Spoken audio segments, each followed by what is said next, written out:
Welcome back to my channel Tuition here.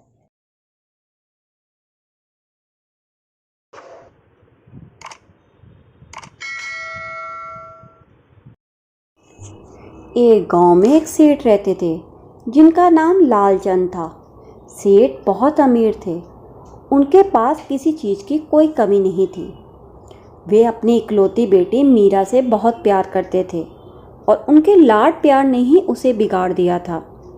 वे अपने आगे सबको छोटा समझती थी और घर के नौकरों का भी अपमान कर देती थी। जब उसकी माँ उसके पिता से उसकी शिकायत लगाती तो उसके पिता उसी को डांट देते और बोलते, बच्ची है, समझ जाएगी। कभी कभी तो वे अपने पापा से अजीब सी डिमांड करती, तब भी उसके पापा उसकी डिमांड पूरी कर देते। उसे किसी की बात समझ नहीं आती थी। एक दिन मीरा अपने दोस्तों के साथ मेले में जा रही थी। तभी अचानक से उसकी किसी बूढ़े व्यक्ति के साथ टक्कर हो गई और वे नीचे गिर गए।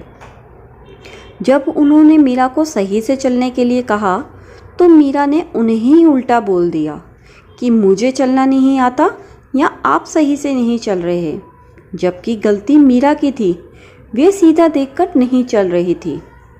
बूढ़ा व्यक्ति उठकर चला गया। मीरा भी अपने दोस्तों के साथ मेले में चली गई।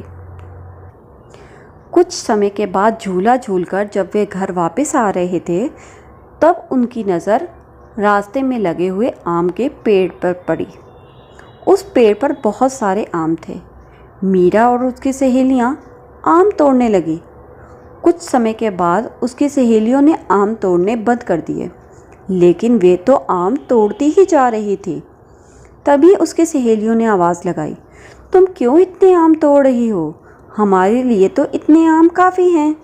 लेकिन वे बोली, नहीं, आज इस पेड़ के मैं सारे आम तोड़ दूंगी। उसकी सहेलियां आम खाने लगी। तभी अचानक से उस पेड़ में से आवाज़ आने लगी कि क्यों इस पेड़ के आम तोड़ रही हो? तुम तो पहले ही इतने आम तोड़ चुकी हो। इतने आम तुम्हारे लिए काफ़ी हैं, बाकी आम दूसरों के लिए रहने दो। लेकिन वे जिद्दी लड़की कहाँ मानने वाली। वे फिर से आम तोड़ने लगी। तभी पेड़ बोला, रुको, नहीं तो मैं तुम्हें सबक सिखाऊंगा। ये सुनकर उसकी सहेलियां तो डर के मारे कांपने लगी और उस पेड़ के जादू से मीरा की मूछें आ गई। जैसे ही उसने अपने दोस्तों की तरफ मुंह किया तो उसकी दोस्त उसे देखकर जोर जोर से हंसने लगी। तभी मीरा उस पेड़ से माफ़ी मांगने लगी कि वे आगे से ऐसा नहीं करेगी, वे उसकी मूछें हटा दे। तभी आम के पेड़ ने पूछा, बताओ, तुम किससे ज़्यादा प्यार करती हो? तब उसने बोला, अपने पापा से। तभी आम का पेड़ बोला, जाओ पहले अपने पापा को लेकर आओ। अगर वे मुझे तुम्हारी मूछें हटाने के लिए बोलेंगे तो मैं तुम्हारी मूछें हटाऊंगा। ये सुनकर मीरा अपना मुंह चुन्नी से ढककर घर की ओर चलने लगी। तभी घर के रास्ते में चलते चलते अचानक से तेज हवा चली और उसकी चुन्नी उड़ गई और सभी ने उसका मूंछों वाला चेहरा देख लिया। सभी जोर जोर से हंसने लगे। मीरा रोते रोते अपने घर पहुंची और अपने पापा को सारी बात बताई। पिता अपनी बेटी को परेशान नहीं देख पाए और उसके साथ आम के पेड़ की ओर चल पड़े। वहां पहुंचकर उन्होंने उस पेड़ से अपनी बेटी की मूछें हटाने के लिए बोला। तभी उस पेड़ ने बोला, मैंने तुम्हारी बेटी को कई बार यहाँ देखा।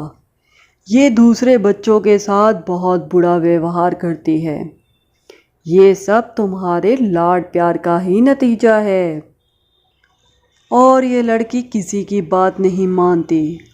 आज भी मैंने बहुत बार आम तोड़ने से मना किया, लेकिन ये लड़की नहीं मानी, इसलिए मैं इसकी मूछें नहीं हटाऊंगा। तभी उसके पिता ने पेड़ से माफ़ी मांगते हुए कहा कि मुझे अपनी गलती का एहसास हो गया है। तभी पेड़ बोला, यदि तुमने पहले से ही इसे सही शिक्षा दी होती तो आज इसका ये हाल ना होता। तभी उसकी बेटी ने भी पेड़ से माफ़ी मांगी और बोला, आगे से वे किसी को परेशान नहीं करेगी। मीरा और उसके पिता के माफ़ी मांगने पर पेड़ ने उसकी मूछें हटा दी। इसके बाद मीरा सुधर गई और सबके साथ सही से पेश आने लगी। इस कहानी से हमें ये सीख मिलती है कि बच्चों को प्यार करो, लेकिन इतना कि वे अपने आगे किसी को छोटा ना समझे, यानी घमंड ना करें जैसे मीरा करती थी। अगर आपको ये मेरी कहानी अच्छी लगी हो तो इसे लाइक और शेयर करना ना भूलिए।